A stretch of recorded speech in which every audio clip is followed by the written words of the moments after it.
A spacewalk in 2006. NASA Getty Images. Marillyn Hewson is Chairman, President and Chief Executive of Lockheed Martin Corp. For Post columnist David Von Dreidel, NASA's renewed focus on human space exploration is unnecessary and a dead end. I fundamentally disagree with this assessment. I was excited to see President Trump ensure that the United States remains the leader in space by re-establishing the National Space Council.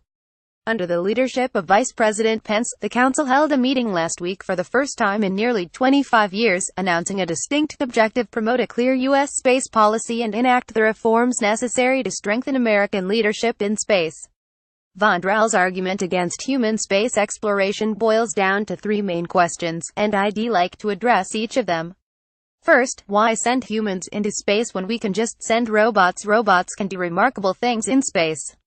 We know firsthand, having built or contributed to robotic missions on every planet in our solar system. But robots are limited by some critical factors: being millions of miles from Earth, communication signals are significantly delayed, and we can't operate robots in real time.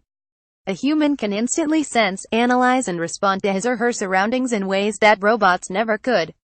NASA's Curiosity rover, currently exploring Mars, is amazing, but in more than 5 years of operations, it's only traveled about 11 miles on the surface of the red planet. A team of astronauts could cover exponentially more area in a fraction of the time while conducting sophisticated analysis and experiments in real time. The best scenario would be for humans to work in tandem with robots to explore, analyze and learn together. That's where we can get truly powerful advancements in science. The second question: is space exploration worth the risk and cost? Contrary to Von Drell's suggestion, NASA is not interested in sending Americans on a one-way trip to Mars. We're developing systems such as Orion that are purpose-built to send astronauts further than we've ever gone, and bring them home safely. For example, to address deep space radiation, we've designed the Orion vehicle with built-in radiation shielding as well as an emergency radiation shelter for times when astronauts might face solar radiation bursts. We're also developing new protective technologies as part of our vision for a Mars base camp and advanced suits specifically designed for deep space. It's also important to note that everything NASA does, from the International Space Station to robotic missions to deep space human exploration, is done with a budget of about 0.5% of the overall federal budget. And the investments our nation has made in space exploration have yielded important benefits here on Earth. One critical benefit is our national security.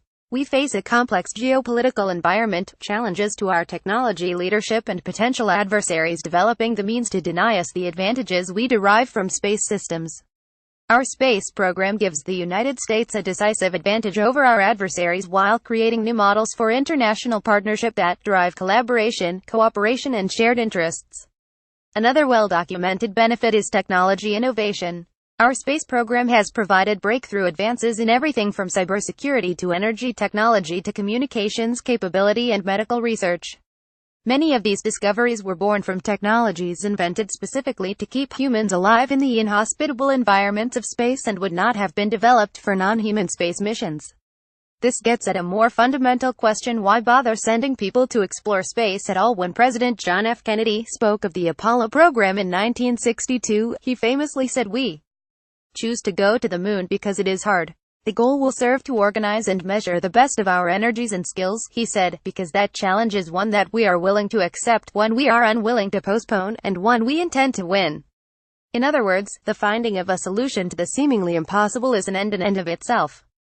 The massive complexity of human space exploration consistently bears the fullness of American ambition and creativity. Space exploration serves to stimulate the imagination in a way nothing else can. At a time when the United States is falling behind in science, technology, engineering and math, the critical skills required to drive innovation and competitiveness, space exploration promises to inspire generations of young people to pursue these essential skills. In fact, NASA recently broke records for the most applicants to join the latest class of U.S. astronauts. Some may be content to conclude that there is nothing new to be learned from human space exploration. I believe we have only begun to scratch the surface of our nation's true potential in space. After the inaugural meeting of the re-established National Space Council last week, I am more confident than ever that our nation is committed to taking concrete actions to strengthen our leadership position in space. And I believe that as a result, we will bring the many benefits of human space exploration back home to Earth.